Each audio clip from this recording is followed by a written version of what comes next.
தெரியுமா? மனசாட்சி உள்ள மக்களாட்சி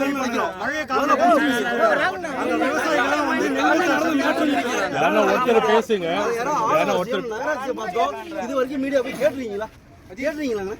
நீங்க யாரு மக்களுக்கும் ஒரு ஒரு ஒரு நபருக்கும் உள்ள ஒரு ஆளு அரசுக்குள்ள இடையில வந்து ஒரு நல்ல விதமா கொண்டு போறவங்க நீங்க இது வரைக்கும் நடந்துச்சு. ஏதோ ஆளு அரசு நோக்கியோ நகராட்சியை நோக்கியோ இல்ல இது மாநகராட்சியை நோக்கியோ இல்ல காவல்துறையை நோக்கியோ ஏதாவது கேள்வி இது வரைக்கும் பேட்டி கேட்டீங்களா? கேட்டீங்களா? நீங்க அப்படிலாம் நீங்க சொல்லுங்க. அந்த வார்த்தை பேசுங்க. நீங்க பேசுங்க ரைட். அது வந்து நீங்க சொல்லுங்க. பேசுறது கரெக்ட். எங்க லாஜிக் அது பேசுங்க. பேசுங்க லாஜிக்கா பேசுங்க. நீங்க சாதகமா போற அதெல்லாம் நீங்க பேசக்கூடாது. நீங்க நீங்க கரெக்டா நீங்க பேசிட்டு போங்க. அதை நீங்க சொல்லக்கூடாதுல்ல. நீங்க பேசுறீங்க சாதகமா பேசுறீங்க அதெல்லாம் போய் வார்த்தை எப்படி சொல்றீங்க? நீங்க என்ன பேசுறீங்க பேசுங்க. அதை எடுக்க தான் நாங்க இருக்கோம். ஒருத்தரே வந்து ஒரு ஆளு கிட்ட பேசுறாரு. அவர் ப்ரூஃப் கேட்டாரு. ப்ரூஃப் கேட்டது அவர் காட்டுறாரு. அப்புறம் 1000 பாரதியாசன் இருப்பாரு. என்ன அப்படி வைக்கிறீங்க?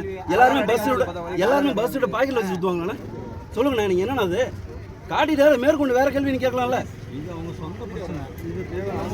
எல்லா கட்சியிலும் எல்லா கட்சியிலும் பிரச்சனை இருக்குண்ணே. புதிய கட்சி கட்டமைப்பு நடந்துகிட்டு இருக்கு. முடியல சரிங்களா? நான் இன்னும் ஒரு தேர்தலை சந்திப்போம். மக்கள் அதுல பெரிய ஆதரவு இருக்கு. அதெல்லாம் பல கட்சி இதோட பல